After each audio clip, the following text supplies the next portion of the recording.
Hi everyone, my name is Carrie Norton, and I'd like to discuss the effects globalization has had on workforce development. What exactly is workforce development?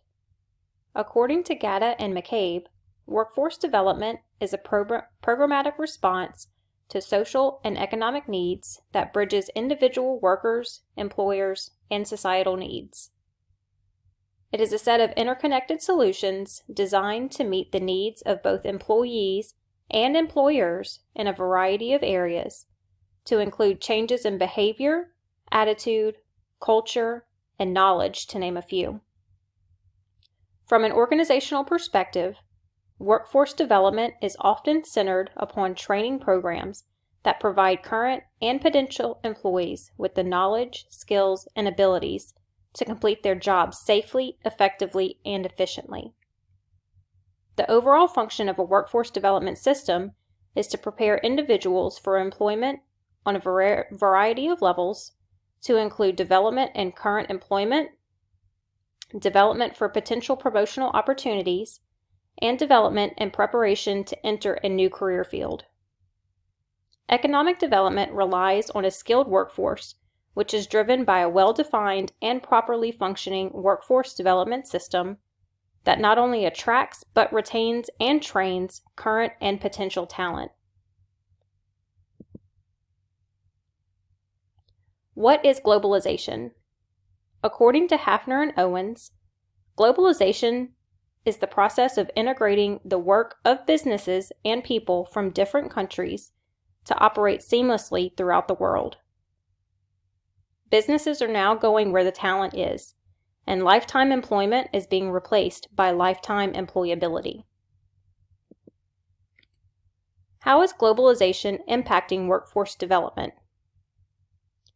According to Rojalski, the globalization of business markets has resulted in substantial increases in competition for manpower and goods, leading to higher competition for highly skilled workers.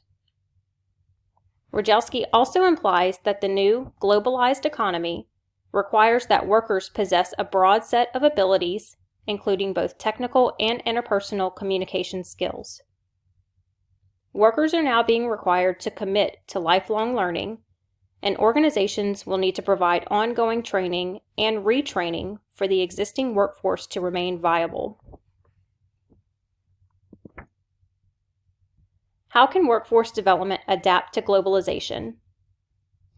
I'd like to discuss the diagram I created last week to show what I believe to be the key components of a workforce development system, and how these components are related to the conceptual framework we learned about this week. Here you see that the diagram is comprised of 5 factors: training opportunities, skills matching, recruiting efforts, succession planning, and educational opportunities. Not only should employers provide training opportunities to develop their employees, but employees should also be proactive in seeking out training opportunities to continuously develop their knowledge, skills, and abilities.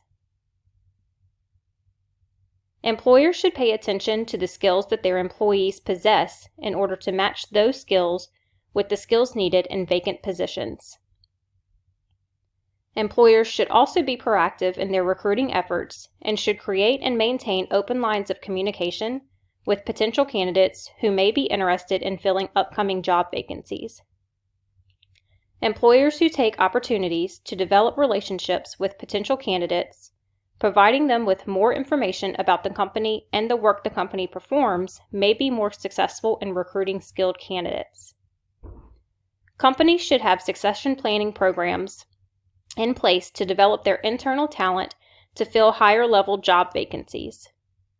Employers who show interest in filling their positions from within are more likely to retain a skilled workforce. Employers who choose to invest in their employees by providing educational opportunities such as tuition reimbursement reap the benefits of maintaining a more highly skilled workforce. Thank you so much.